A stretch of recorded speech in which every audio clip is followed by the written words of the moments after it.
NFLBrent Sobleski @Brent Sobleski NFL Analyst February 5, 2019 David Kohl, Associated Press. The NFL's trade market tends to be underutilized.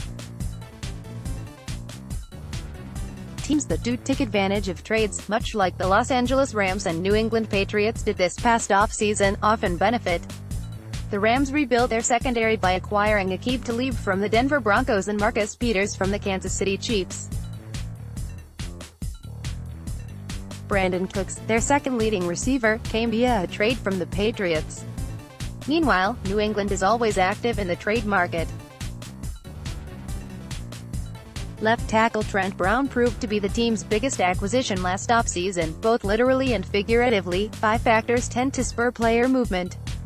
A disgruntled or high-priced veteran is forced out, a coaching staff or front office surmises a change is necessary to jumpstart success, quality depth allows an organization to pursue other avenues, a disappointing, potential-laden player needs a fresh start, a team isn't willing to make a long-term investment in a quality player. The 2019 league year figures to feature similar movement, starting with the quarterback carousel's potential to reshape the NFL landscape. The following scenarios are built around players who have already been named as potential trade targets or those who have worn out their welcome. Frank Victors, Associated Press. The Cincinnati Bengals need a fresh start, and parting ways with head coach Marvin Lewis is only the first step. They haven't made the playoffs since 2015, and their roster needs a facelift, starting at quarterback. But before the Bengals can move Andy Dalton, they must acquire a viable alternative. The first piece fell into place when the Bengals hired Zach Taylor, who spent this past season as the Rams quarterbacks coach, to replace Lewis. Sean Mannion backed up Jared Goff, and the 26-year-old signal caller is a pending free agent. His familiarity with Taylor's system makes him an ideal short-term bridge. Once Dalton becomes available, the Washington Redskins are the most logical destination. Dalton's best season came under Jay Gruden, who is now Washington's head coach. The 31-year-old set career highs with 4,293 passing yards and 33 passing touchdowns during Gruden's final season as the Bengals' offensive coordinator. Washington must pinch the purse strings to make a deal happen, but the organization may not have a better option. Alex Smith's career is in jeopardy after a devastating knee injury. Even if he eventually returns, he isn't expected to play in 2019, according to NFL Network's Ian Rapoport.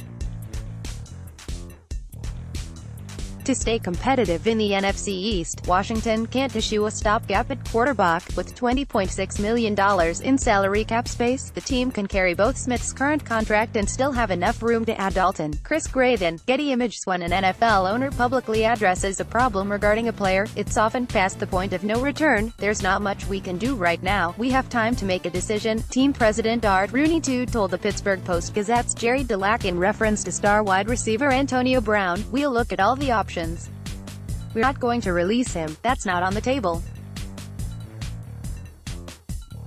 But I will say all other options are on the table. Rooney added it's hard to envision Brown being with the team at the start of training camp. Tensions boiled over when Brown refused to practice before the team's Week 17 contest against the Cincinnati Bengals, per Dulac and Ed Bouchette. Head coach Mike Tomlin then benched Brown despite the game's playoff implications. However, Brown's contract makes a potential trade difficult. He has a cap hit of nearly $22.2 million in 2019, but he'd gobble up $21.1 million of dead cap if the Steelers dealt him. That has to be taken into consideration, but as I sit here today, I'm not going to say that's going to box us into anything, Rooney said. If we decide something has to be done, we'll figure out how to deal with that. The San Francisco 49ers are an ideal trade partner for Brown. They have more than enough salary cap space to take on the rest of his contract and lack a true X-receiver. Most importantly, Brown apparently wants to play in the Bay Area. He wants to come here really bad, 49ers legend Jerry Rice said during a mid-January interview on 95.7 The Game in San Francisco, via USA Today's Michael Mittelhurst-Schwartz. Rob Carr, Getty Images. Time Pro Bowl cornerback Patrick Peterson hasn't worked with A competent bookend since Antonio Cromartie left after the 2014 campaign. As a result, the organization should be open to making a minimal investment in a failed first-round pick with the potential to develop into something more. The Pittsburgh Steelers used a 2016 first-round pick to acquire cornerback Artie Burns. But less than halfway through his third season, head coach Mike Tomlin benched him. Young guys in the National Football League go through periods of lulls in play, particularly in the secondary, particularly at the cornerback position, Tomlin said in late October, per the Pittsburgh Tribune Review's Joe Rutter. You see it time and time again. Often their careers are defined by how they respond to it, how they smile in the face of the adversity, how they remain unwavered, how they continue to work through the misery. In other words, the Steelers coach described a wake-up call. High draft picks can develop a sense of entitlement that isn't shaken until they're jettisoned. Pittsburgh isn't happy with Burns' lack of development, while the secondary is the Steelers' weakest link. The Cardinals, meanwhile, need to find anyone, with the potential to thrive opposite Peterson. Burns is a lottery ticket. He shouldn't serve as the solution to the Cardinals' poor secondary, but a change of venue could be what he needs to realize his potential. Marcio Jose Sanchez, Associated Press. When the Los Angeles Rams signed left tackle Andrew Whitworth as a free agent in March 2017, it sent a ripple effect throughout the offense. A reliable blindside presence not only improves the entire offensive line, but it helps a quarterback to establish a certain comfort level. Houston Texans quarterback Deshaun Watson dreams of a day when he's not running for his life. Watson endured an NFL-high 62 sacks and didn't come away unscathed. The second-year signal caller suffered a broken rib and a partially collapsed lung, but he played through both. Julian Davenport didn't hold up during his first year as a full-time starter. Edge rushers overmatched the second-year blocker, which suggests Houston needs another blindside option. After starting all 16 games for 9 straight seasons, Oakland Raiders left tackle Donald Penn suffered a foot injury to end his 2017 campaign prematurely. The Raiders then selected his replacement, Kolton Miller, with the 15th overall pick this past April. In 2018, Penn moved to right tackle and started 4 games before he suffered a season-ending groin injury. The Raiders now have 2 young tackles in Miller and Brandon Parker. While Penn turns 36 years old in April, the 14-year veteran originally planned to retire when his current contract expires after 2019, but if he continues to play, his $7.6 million cap hit will be prohibitive for Oakland. Texans should swing a deal to acquire a steadying presence for a year as the organization continues to reinforce its trenches. Jason Benkin, Associated Press. Oakland Raiders head coach John Gruden values veteran experience and leadership, instead of trying to get younger and building a roster through inexpensive contracts to create long-term financial flexibility. Gruden and co. are willing to take a George Allen-esque approach to team building. The key is being able to differentiate between veterans who still have something left to contribute rather than those just hanging on for another year or two. According to ESPN.com's Jenna Lane, there's real chance that 6-time Pro Bowl defensive tackle Gerald McCoy won't return to the Tampa Bay Buccaneers next season. "We have a lot of tough decisions to make," Bucs general manager Jason Licht said when asked about McCoy. "A lot of people have a lot of tough decisions to make. The new coaching staff has no ties to McCoy, and a scheme change is coming under coordinator Todd Bowles. The 30-year-old has a $13 million cap hit in 2019, but the Buccaneers can waive him without incurring any dead cap charge. McCoy had 6 sacks, 6 tackles for loss and 21 quarterback hits in 2018, so he can still make an impact." The Raiders, who ranked last league-wide in sacks, desperately need to bolster their pass rush and have plenty of salary cap space to afford McCoy's current contract. Indy Lions, Getty Image. Ryan Tannehill's time with the Miami Dolphins is reportedly nearing its inevitable end. According to Armando Salguero of the Miami Herald, the team's front office and ownership are in agreement they'll be moving on from the 30-year-old this offseason. Tannehill has a $26.6 million cap hit in 2019, which makes the trade seem unlikely. Miami may instead release him to save $13.2 million against the cap, escaping from burdensome contracts while getting younger as a rebuilding 101. But new head coach Brian Flores will have a giant hole at quarterback once the Dolphins part ways with Tannehill. The organization reportedly isn't interested in pursuing Nick Foles or signing Miami native Teddy Bridgewater, according to Salguero. Owner Stephen Ross is seemingly smitten with Alabama quarterback Tua Tagovailoa, who won't be available until the 2020 draft. The QB-needy Dolphins aren't in an ideal position to land a top prospect this year anyway. Miami owns the 13th overall pick behind the New York Giants, Jacksonville Jaguars, Denver Broncos, and Cincinnati Bengals, among others. There's no reason to settle for the third or fourth best prospect when a viable alternative exists. Jacoby Brissett spent his first season with the New England Patriots before they traded him to the Indianapolis Colts. Brissett already has a working knowledge of the scheme Flores and presumptive offensive coordinator Chad O'Shea will employ. The Colts aren't eager to move on from Brissett, but he wants to start, and Indianapolis runs the risk of losing him for nothing after 2019. For Miami, the 26-year-old signal caller from West Palm Beach is an ideal bridge candidate. Phelan M. Ebenhack, Associated Press. Jalen Ramsey may talk his way out of Jacksonville. Executive Vice President of Football Operations Tom Coughlin and head coach Doug Maroney prefer an old-school approach which doesn't mesh well with the mercurial superstar.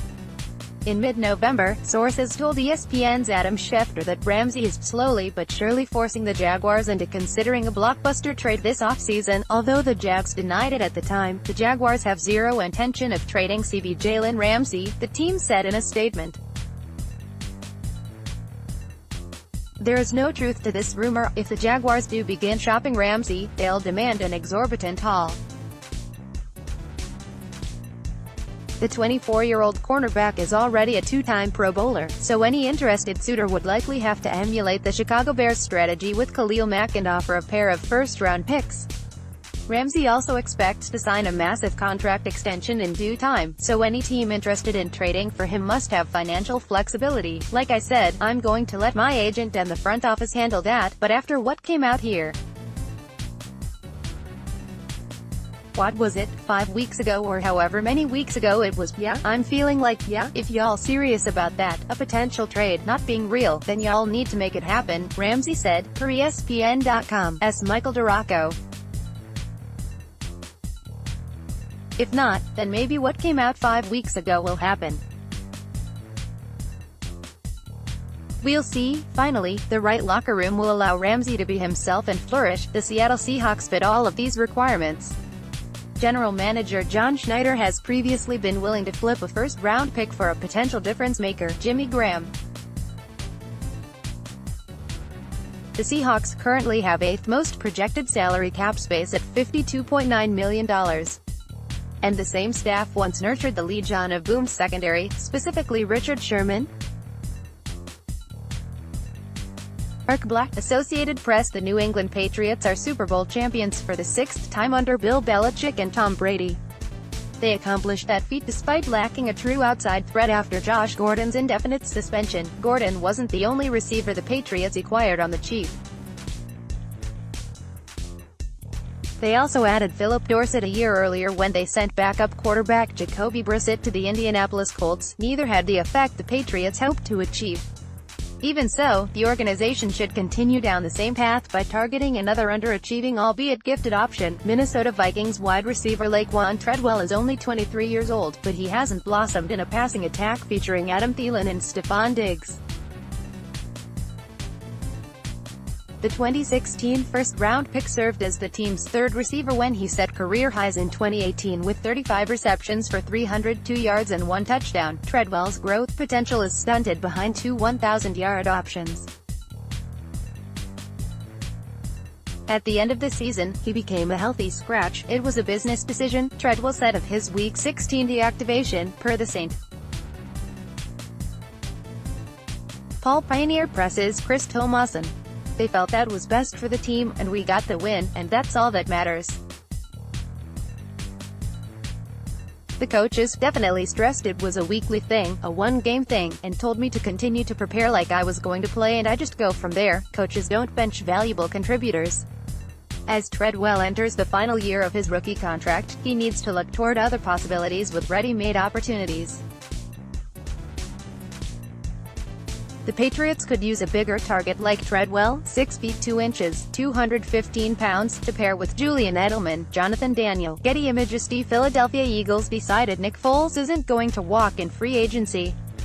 According to ESPN's Adam Schefter, the organization plans to place the franchise tag on Foles to recoup at least a third-round pick. A quarterback operating under the 2019 franchise designation is expected to make $25.1 million, per Joel Corey of CBSSports.com. Only one organization has enough financial flexibility: the need at quarterback and the desire to win now to trade for the Super Bowl 52 MVP. Ever since Peyton Manning retired after the 2015 campaign, the Denver Broncos still haven't found a suitable replacement. Instead of taking a risk on another first-round quarterback with this year's 10th overall pick, the Broncos could acquire Foles at a discount and use their first-rounder on another area of need. The 30-year-old Foles is currently in the midst of his prime.